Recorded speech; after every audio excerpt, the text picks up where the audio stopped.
actually studied to be a designer. I studied to be a web designer, and I did that for a while. And then I sort of moved into the family business. I ended up selling lighting.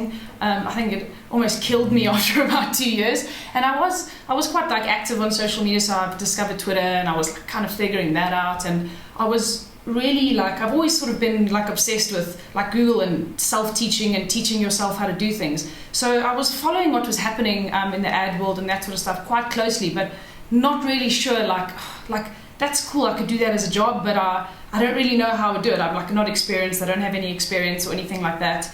And then I think it was actually one of the Nando's campaigns that I saw Retroviral do, and I was like, sure, but I really want to do this. And I just thought to myself, like, well, how can I position myself in a way that they'll take me serious if I don't actually have any experience in social media? I kind of just thought, well, the only way to get noticed is to do exactly what they do for a living and try to do it better than them. And I think that's where hashtag We Want Kirsty started out. And I'd actually met with Mike before. We had a drink because we obviously have the same surname, so we'd sort of had a drink. We'd met on Twitter and just to sort of chat about the industry and where it was going.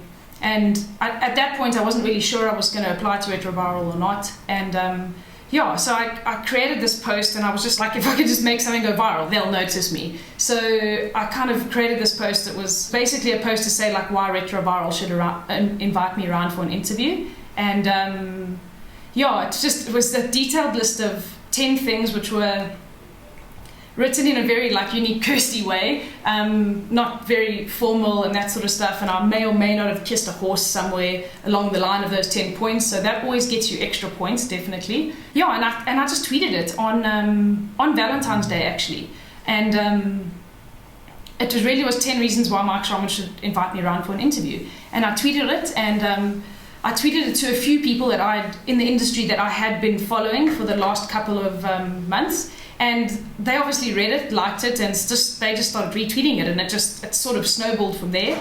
And it ended up trending, I think, above Valentine's Day on Valentine's Day. That was like my first real internet win. And then I don't really think Mike had a choice, to be honest. Like after that, he was like, okay, you're definitely going to join us. And I think it's 2 years later now. And still happy, still working ridiculously hard. But we're growing, and I mean, we're a team of 9 now, from the 2 of us that it was 2 years ago. And we've got some really awesome new brands that we work on. It was a good move, and I honestly just think like I wasn't scared to embarrass myself. That was the main thing, because it could have gone either way.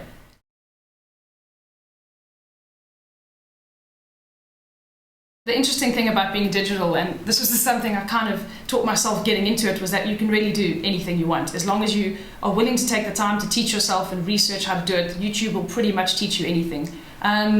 So I started blogging as soon as I sort of joined Retroviral, and I saw what we were doing. We were talking to bloggers, we were getting like influencers and all that sort of stuff. So I was like, cool, I have to discover this blogging thing, and I've got to figure it out. So I sort of picked a topic, started writing, and now I run a blog called geeksdoingstuff.com. We've actually recently just launched an e-store, so the last 6 months have been all sorts of like learning how to like develop e-commerce platforms and all that sort of stuff, which is really exciting. So our store actually launched last week, and it's doing quite well. And I think the interesting thing is just that e-commerce is never really somewhere I saw myself 2 years ago, but you pick up all these things being in the industry, and if you want to take the time and the energy and the effort to learn how to do things, like, you really can.